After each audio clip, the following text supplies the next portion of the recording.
Hi, everybody. This is Jimmy again, and we're continuing our analysis of Alice in Wonderland, Chapter 1. We left off where Alice was sitting on the bank with her sister. She was very tired, and she was considering making a daisy chain when suddenly the white rabbit ran by her. That was the essence of the first page. And now we're ready to continue the story. And again, we're going to point out why reading with words is very important. So, for example, there was nothing so very remarkable in that, in the rabbit running by her, if you read the first sentence here, except when you look at this information here with the word very, okay, that's called italics. Let me type that out for you. That's called italics.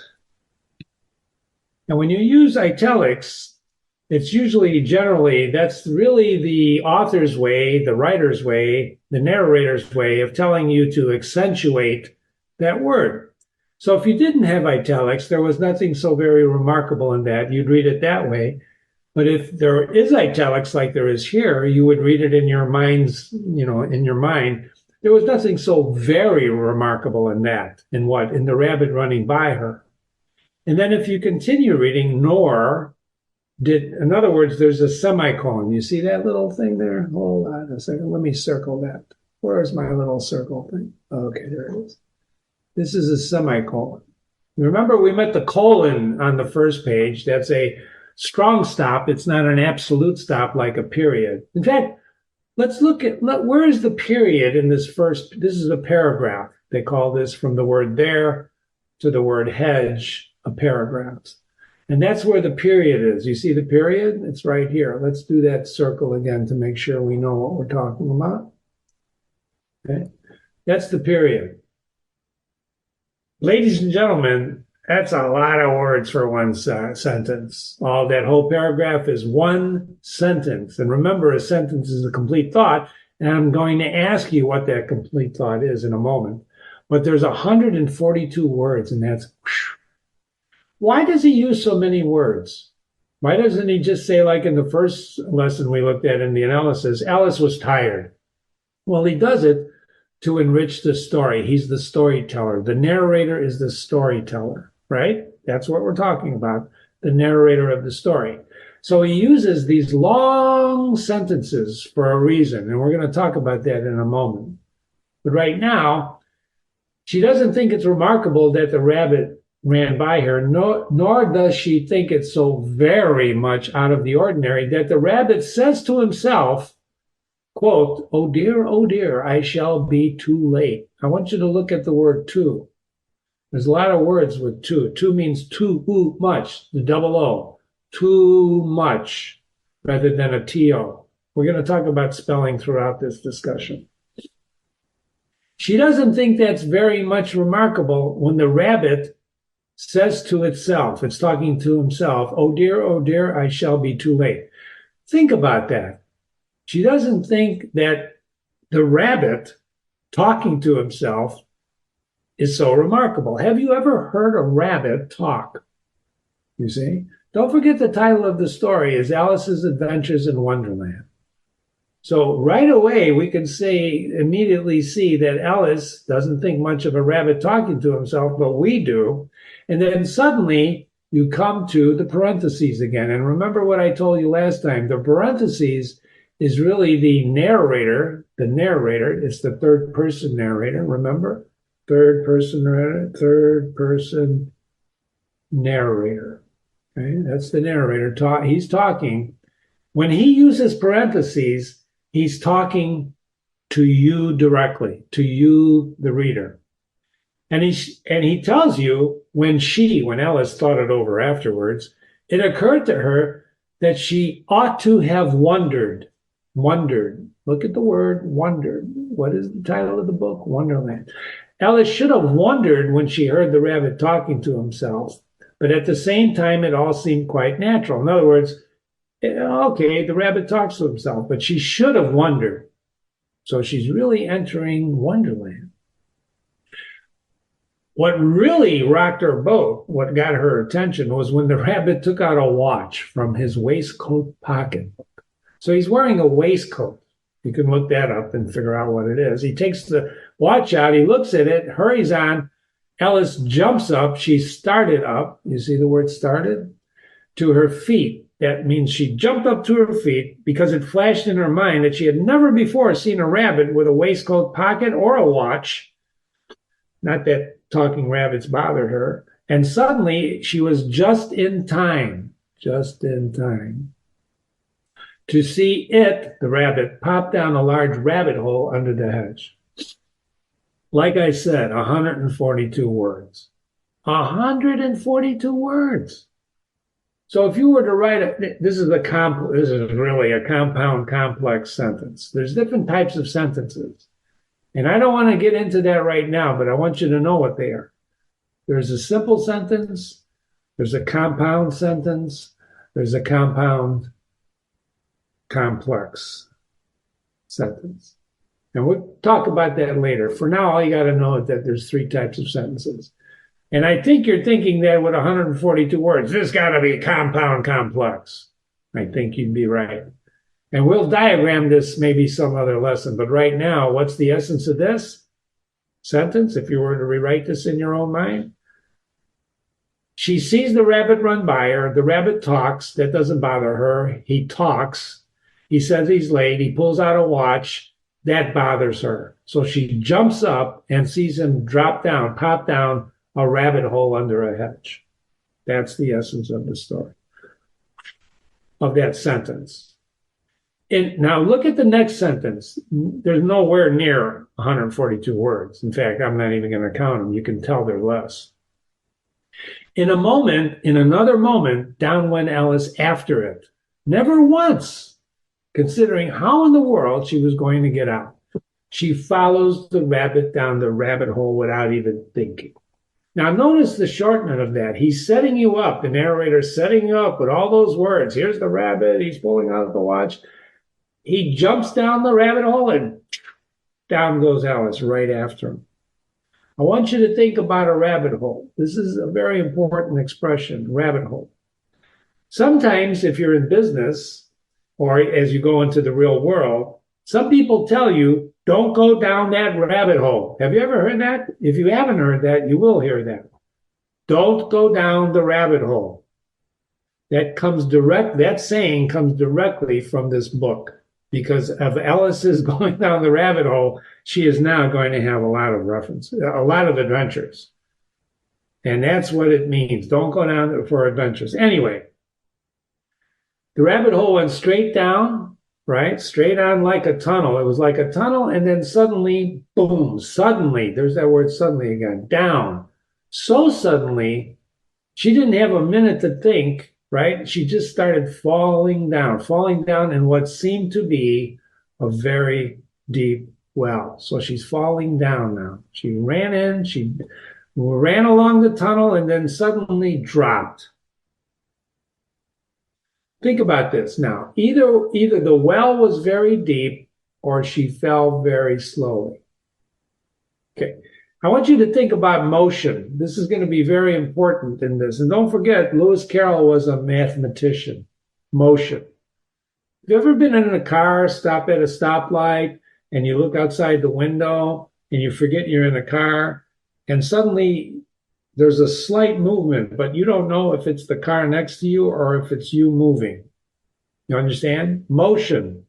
This is very important in this book, in this story. It's also very important in life because you need a reference point in order to tell you're moving. Now, what's Alice doing now? She's not running down that tunnel anymore. She's falling straight down. So she's going down. Either the well was very deep or she was flowing because she had plenty of time as she went down to look about her and to wonder what was going to happen next. You see what I mean? What was going to happen? There's that word again, wonder. And where are we? I'm sorry, that's not it. It's wonder. Wonderland.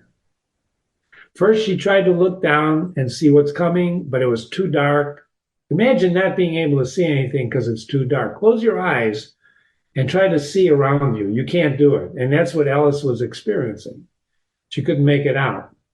But then she looked at the sides of the well where she's falling, and she saw some things of cupboards and bookshelves with pegs and maps. One of the shelves had an orange marmalade jar on it, but to her disappointment, right, there was nothing in it. She took the jar down, looked at it, there's nothing in it. This is very important. Why is she taking that jar down? She's probably hungry, right? And who doesn't like orange marmalade? If you go to the next page, right, she did not like to drop the jar for fear of killing someone underneath, right?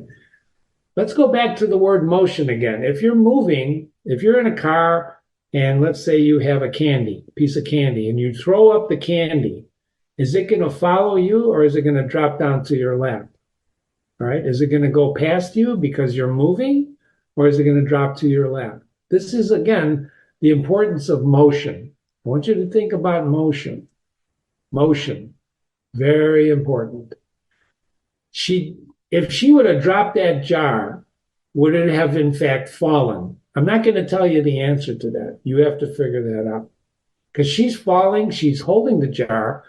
She doesn't drop it. She's afraid she'd kill somebody. So what does she do? She puts it back on the cupboard as she falls, and she fell past the jar. She leaves the jar behind her. If she were to drop that jar, it would keep falling with her because they're in motion. They're in motion.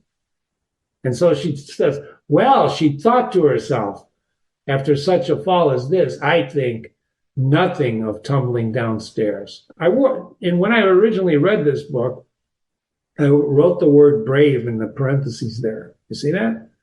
That's my word. That's my underlining. And I always encourage you when you buy your books to read with a pen. It's very important. Okay. So why would, and she's thinking to herself, I think they'll think me, how brave they will think of me at home if I fall down the stairs. So I don't know if they would think she's brave. Or what I wouldn't say anything about it, she's not going to say anything about it, even if I fell off the top of a house. And there's the parentheses again, which was very likely true.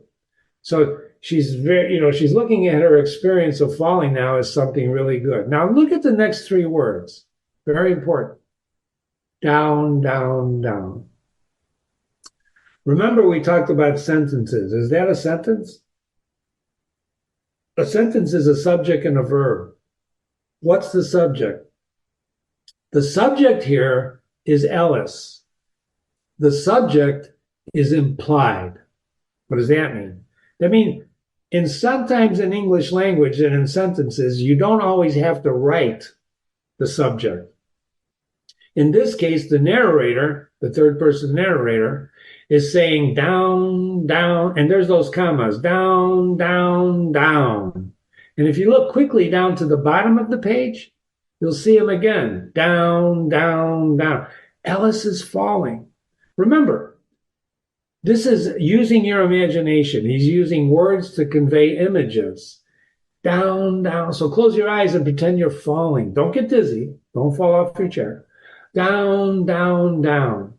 And then the narrator says, would the fall never, there's that, what do you call that? Italics? Never come to an end. Quote, I wonder how many miles I've fallen by this time. She said aloud. Now, instead of thinking, she's actually now talking out loud. She's talking out loud to herself. Have you ever talked out loud to yourself? I often talk to myself out loud, but not in front of other people.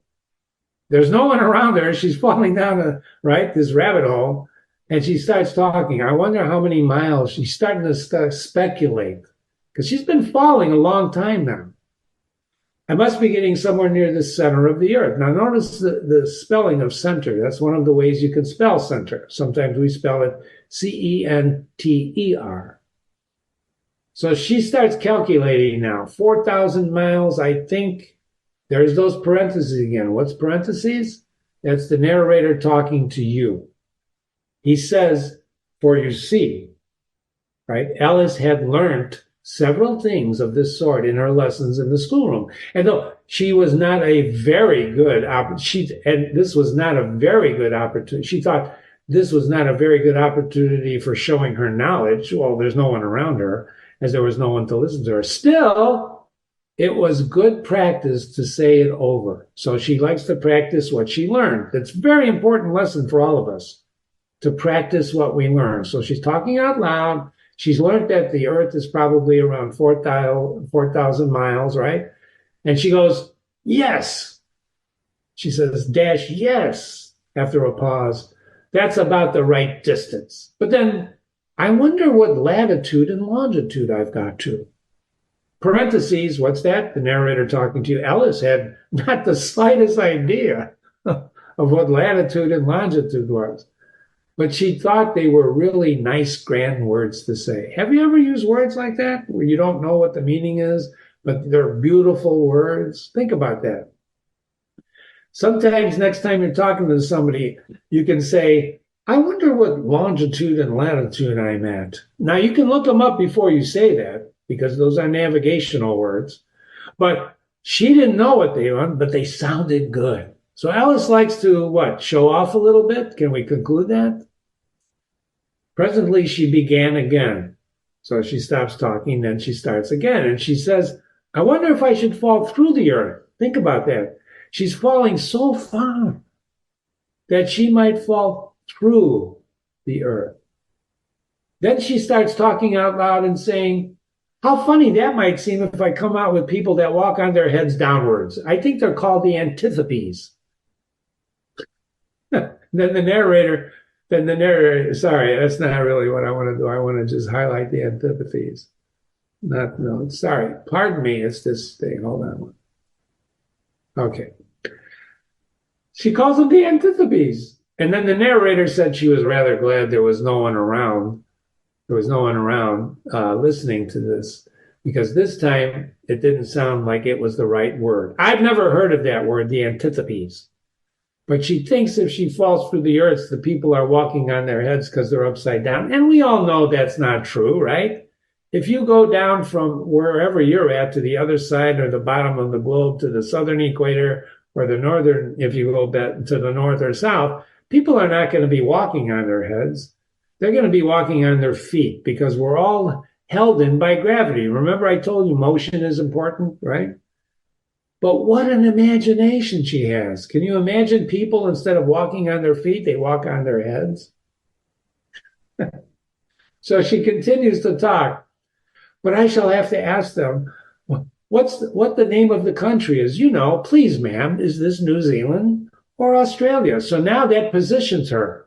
You see, that positions her. If she's falling through the earth, she's falling from wherever she is, which is up at the top of the earth, to New Zealand or Australia. Parentheses, that's the narrator talking to us. And she tried to curtsy. Do you know what curtsy is? Do you know what it means to curtsy? To curtsy, look it up. She's trying to curtsy as she spoke and everything. Imagine trying to, the narrator says, imagine trying to do that while you're falling through the air. Do you think you could manage it? The narrator is challenging us. Do you think you could manage it if you were doing that? He's trying to pull us into the scene, to what Alice is experiencing. And remember, he's not using video or, these are just words. That's why it's important to read out loud and to read the punctuation. Because notice next, and what an ignorant little girl she'll think me for asking. No, it'll never do to ask. Perhaps I shall see it written up somewhere. So she talks to herself and she calls herself an ignorant little girl. That would be stupid for me to ask. Is this news? She's arguing with herself. And why? Well, A, she's got the time. She's falling, right? And then there's those words, down, down, down. And then we're going to stop there and then finish on our next lesson with this. Remember, Jimmy at readingwithjimmy.com. Jimmy at readingwithjimmy.com is my email address. If you have any questions, I want you to ask me because this is really taking on. Now Alice is falling. She's falling, falling, falling. And this is going to be a wonderful adventure in Wonderland. Thank you so much for listening. See you next time.